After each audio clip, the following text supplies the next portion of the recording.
بسم الله الرحمن الرحيم، والصلاة والسلام على سيدنا وحبيبنا محمد وعلى آله وصحبه أجمعين. أما بعد، سعيد مرة أخرى بلقائي معكم، حيث إن شاء الله سنكمل ما ذكرناه في حصة سابقة عن الابتزاز العاطفي.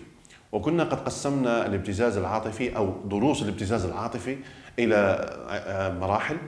أولا تكلمنا عن المبتز وما الذي يريد، على أساس أنه يريد أن يوهم الضحية بأمور تخدمه طبعا وتخدمه مصلحته الشخصية. الضحية طبعا ملاحظة غادي نتكلم شوية باللهجات الإمسانية أو الجزائرية، لأنه كثير من الناس طلبوها منا. إذن الضحية كذلك عندها واحد الجاهزية وواحد القابلية باش تستقبل هذه تطبيقات الخوف اللي يريد أن يغرسها المبتز. دونك نستطيع أن نقول أننا لو لم نساعد المبتز لما وجد الابتزاز. فالابتزاز ينقسم إلى قسمين، مسؤولية كبيرة كذلك تقع على الضحية. الضحية نشوفها باللي تفتش على، أو عفوا عندها واحد الأفكار، مثلا تقول باللي نخاف أنني لو كان يتركني نبقى وحيدة، نبقى بوحدي. لو كان يسمح فيا، هي فايق تلوب لي راه يبتز بها، ممكن يبتز فيها، ولكن لو كان يسمح، تقول لك كان يسمح فيا نبقى بوحدي. طبعا لا نتكلم نحن عن الحلول إلى حتى مرحلة أخرى، لكن سنوصف ما الذي تعانيه الضحية وكيف تفكر، طريقة تفكيرها باش تخلي المبتز يأثر عليها. دونك هذه واحدة من النقاط الأساسية اللي هي لو كان يتركني نبقى بوحدي. ثم بعدها كذلك ستفكر الضحية على أنه لو كان نتركه لكن نقول له نقطع العلاقة يفضحني، خاصة إذا كانت كاينة واحد الصور ولا إذا كاين واحد لي ميساج اللي يخوفوا ولا اللي تكلمنا عليهم جانب عاطفي أو جانب جنسي أو كذا، فنخاف لو كان نتركه يفضحني. هذه كذلك فكرة مسيطرة بشكل رهيب على ذهن الضحية. فبالتالي احنا نشوفها باللي سبحان الله العلاقة كامل لا تصلح، مالغريسا قاعدة معه. علاش تينا؟ واش بيك هبلت؟ لا ماشي هبلت، وإنما عندها هذه الأفكار تسيطر عليها حتى تجعلها كأنها عبدة، كأنها تخضع له. طيب، ثم بعدها يدخل واحد العنصر واحد آخر، واحد التفكير، واحد طريقة تفكير خاطئة حتى هي. تقول لك ايوا ما جاش نخليه، لانه علاش؟ المبتز ماشي دائما يكون نسميهم احنا المعاقبون. فيه انواع في المبتزين، 4 انواع ما احناش ماشي نتكلموا عليهم، ولكن ماشي كامل يهجموا. لا، كاين الابتزاز اللي الانسان يلعبها مسكين وما يقدرش ونعمل حاجه في راسي، ولو كان تخليني نوصل حتى نقتل راسي ولا نشرب حاجه ونموت. فهنا يلعب المبتز عند الضحية بماذا؟ يلعب على الشفقة.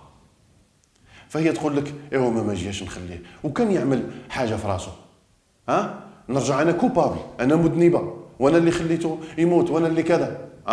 طبعا شايفين لما سيكون ان شاء الله الحصة نتاع الحلول ستكون سهلة اذا فهمنا كيف تفكر الضحية. اذا واحد من الامور كذلك انها تقول لك لما ما جاش نخليه. من الأفكار كذلك المسيطرة على الضحية اللي نجح المبتز في أن يغرسها أو وجد الضحية جاهزة فيها، هي أنه تقول لك واش من نجم نعمل؟ ما نقدر نعمل والو، صاي راني صابرة وراني نستنى واسم كاين ونشوف إلى بالك نزوج به، بالك نبقى هكذا، بالك كذا. وعلى فكرة الابتزاز العاطفي يحدث حتى مع النساء المتزوجات، نساء مطلقات، نساء متزوجات، نساء غير متزوجات، فتيات شابات مقبلات على الزواج. لا يوجد نول نيت على لابغي كما يقولوا، ماشي ما كاينش يجي غير الناس وحدين معينين، لا ابدا. ممكن اي شخص يتعرض للابتزاز بما فيهم الجانب الذكوري، بما فيهم الرجال مزوجين غير مزوجين او شباب مقبل على الزواج. اذا ستبدا الضحيه تفكر بهذه الطريقه، واش نجم نعمل؟ ما نجم نعمل والو، كانها تقول طفرت فيا، فما لي الا انني نزيد نساير ونتمشى ونشوفها فين تكمل. واحد الدور سلبي هذا. طيب، من بين الافكار كذلك التي تسيطر على الضحيه في هذا الموضوع أنها تقول لك باللي إيوا فاين نوصل نعاود نحب واحد آخر هكذا، على أساس أنهم قالوا لها قراوها ولا شافتها في القرآن الكريم ولا ماشيني عارف، كأنها قرآن، كأنها عقيدة نحبه غير مرة واحدة. أبدا أبدا، هذا غير صحيح. المهم، لن نتكلم مرة أخرى عن الحلول الآن، سنؤجلها، لكن ستقول الضحية هذه أني ما نجمش نعاود نحب مجددا، وكيفاش نعاود نكسب الثقة، وكيفاش نعاود نعمل هذا المجهود، لأنه الإنسان يشتغل بالجهد الأقل، الدماغ البشري يشتغل بالجهد الأقل. فتقول لك أنا نعاود نعمل كامل هذا ليفور باش نعاود نحب إنسان واحد آخر. علاش؟ وإحنا عندنا واحد الشعار هنا وأكيد مشهور عالميا، يقول لك الموالفة خير من التالفة، وهذه مشكلة أكيد، هذه مشكلة. إذا هذه كذلك من بين الأفكار التي تجعل الإنسان لا يقطع العلاقة بسهولة مع أنه يلاحظ أنه يوجد ابتزاز.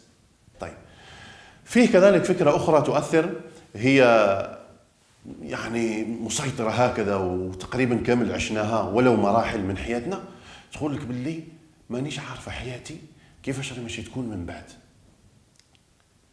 أنا ألاحظ ابتزاز وماشي راح عجبني ولكن لو كان نقطع معه العلاقة ولا كون نقول له صاي كملنا، كيفاش حياتي تكون من بعد؟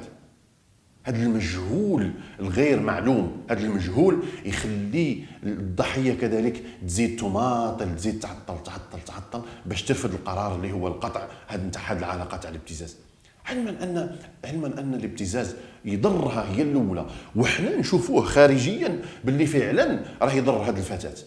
حنا جينا سهله نقولها اقطع مع العلاقه وخلاص، لكن لا، حبيت انا نقدم لكم هذه الافكار الخمسه او سته التي تسيطر على الضحيه باش نفهموا باللي ليس بالامر السهل ان الضحيه تقطع العلاقه مع المبتز، وكيفاش نعاونوها وكيفاش نوقفوا معها. هذا إن شاء الله يكون حديثنا في حصص مقبلة بإذن الله تعالى. إذن أتمنى أني أفدتكم ولو بالقليل عن الأفكار التي تسيطر على الضحية، علما أنه هذه أفكار مركزة، يعني جبت لكم زبدة الزبدة باش تطبقوها يوميا وتشوفوها ونعاونوا بعضنا البعض.